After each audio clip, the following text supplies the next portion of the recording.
Assalamu alaikum. I am Natasha, your biology teacher. Today I am going to discuss about multicellular organisms. Multicellular organism multicellular organisation के under आता है। हम cellular organisation को discuss कर रहे थे last time, तो उसमें हमने 3 तरह की ऑर्गेनाइजेशंस पढ़ी थी।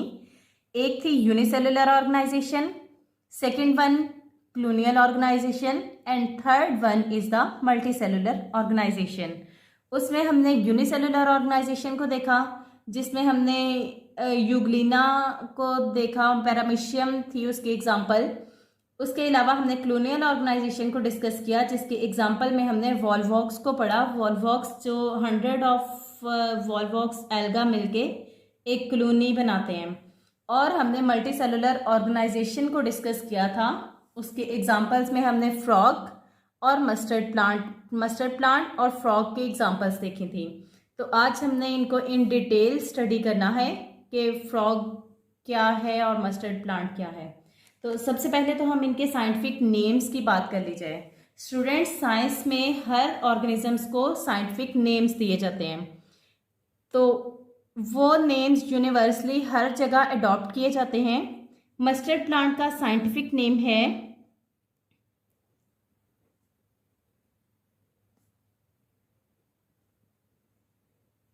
ब्रासिका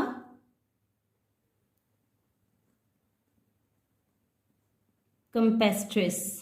और इस तरह से नेम लिखने के बाद हम इसको अंडरलाइन कर देते हैं। ये रूल है साइंस का कि साइंटिफिक वर्ड लिखने के बाद उसको अंडरलाइन किया जाता है, और फर्स्ट वर्ड का फर्स्ट अल्फ़ाबेट जो है उसको कैपिटल लिखा जाता है, बाकी तमाम वर्ड्स जो हैं वो स्मॉल लेटर्स में लिखे जाते हैं। इसी तरह फ्रॉग के साइंटिफिक नेम को देख लेते हैं। फ्रॉग का साइंटिफिक नेम है राना टाइग्रीना, और इसी तरह से इसको भी अंडरलाइन करेंगे। इसमें आपने स्पेलिंग्स का ज़्यादा ख्याल रखना है। साइंटिफिक नेम में स्पेलिंग मिस्टेक की कोई गुंजाइश नहीं होती। तो अब 1 बाय 1 इन दोनों एग्जांपल्स को हम डिस्कस करेंगे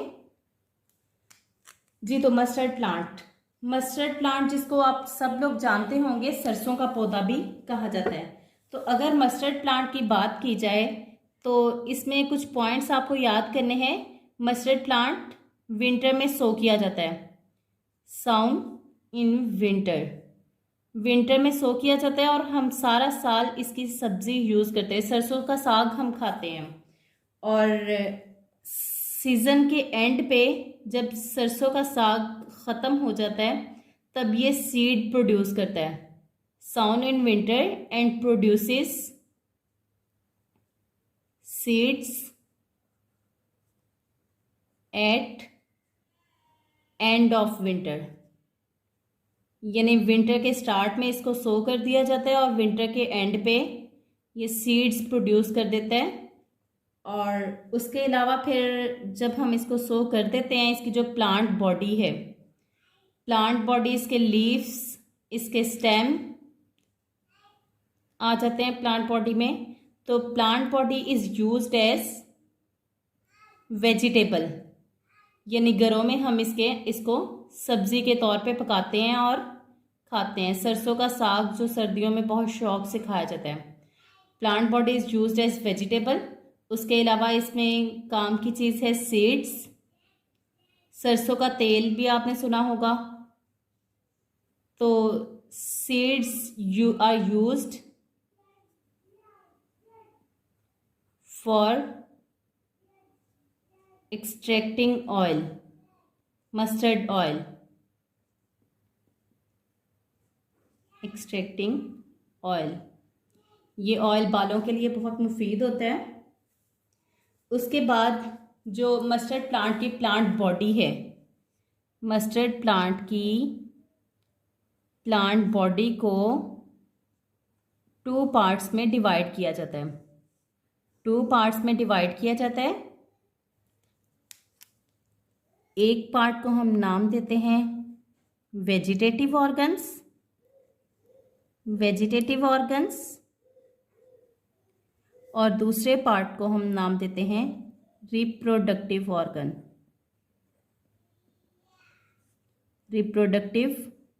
organs.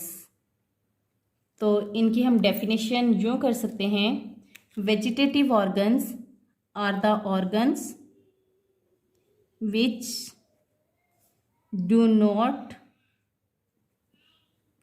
Take part in reproduction, यानी जो रिप्रोडक्शन में पार्टिसिपेट नहीं करते, जिनसे न्यू प्लांट ग्रो नहीं करवाया जा सकता। और reproductive organs are the organs which take part in sexual reproduction, यानी ये वो ऑर्गन्स हैं जो सेक्सुअल रिप्रोडक्शन में पार्टिसिपेट करते हैं। तो अगर इनकी एग्जांपल्स की बात की जाए कि कौन कौन से ऑर्गन्स हैं जो वेजिटेटिव पोर्शन का काम करते हैं और कौन से ऑर्गन्स हैं जो रिप्रोडक्टिव ऑर्गन्स का काम करते हैं, तो रिप्रोडक्टिव ऑर्गन्स में फ्लावर्स आ जाते हैं। फ्लावर्स के ऊपर सीड्स प्रोड्यूस होते हैं और इससे न्यू प्लांट ग्रो किया जा सकता है। जबकि मस्टर्ड प्लांट के केस में वेजिटेटिव ऑर्गन्स की बात की जाए तो इसमें roots, stem, branches as well as leaves, ये तमाम ऑर्गन्स जो हैं ये वेजिटेटिव ऑर्गन्स का रोल प्ले करते हैं। तो ब्रासिका कैम्पेस्ट्रिस यानी मस्टर्ड प्लांट के बारे में आप जान चुके हैं। अगर इसकी प्लांट बॉडी की बात की जाए तो ये मस्टर्ड प्लांट की एक मैंने डायग्राम यहाँ ड्रॉ की है। तो ये इसकी शूट्स हैं, यानी ये इसकी प्लांट बॉडी है जो एरियल पार्ट्स हैं, जो ज़मीन से बाहर है। यहाँ पे इसके लीव्स हैं, ये इसकी ब्रांचेस हैं, स्टेम्स हैं और ये येलो इसके ऊपर फ्लावर्स लगे हुए हैं। उसके बाद हम फ्रॉग को डिस्कस करते हैं। फ्रॉग का साइंटिफिक नेम आप लोग जान चुके हैं, राना टाइग्रीना। तो हम ये पढ़ रहे हैं मल्टी सेलुलर ऑर्गेनाइजेशन। तो फ्रॉग एक मल्टी सेलुलर ऑर्गेनिज्म है। मल्टी सेलुलर ऑर्गेनिज्म है।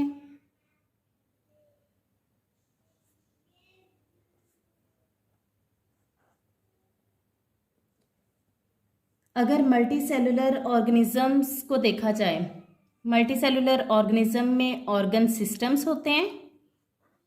इसी तरह फ्रॉग में भी बहुत सारे ऑर्गन सिस्टम्स हैं। वो ऑर्गन सिस्टम्स किस चीज़ से बने हुए हैं? वो ऑर्गन से मिलके बने हुए हैं। और अगर ऑर्गन्स को देखा जाए, हर ऑर्गन जो है वो स्पेसिफिक टिश्यूज़ से मिलके बना हुआ है।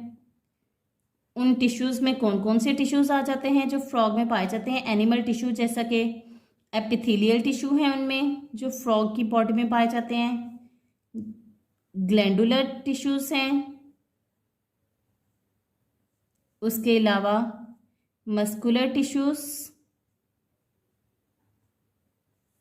और नर्वस टिश्यू, ये सारे टिश्यूज़ मिलके फ्रॉग की बॉडी डेवलप करते हैं। उसके अलावा ये सारे टिश्यूज़ जो हैं डिफरेंट सेल से मिलके बने होते हैं और यही मल्टी सेलुलर ऑर्गेनाइजेशन है।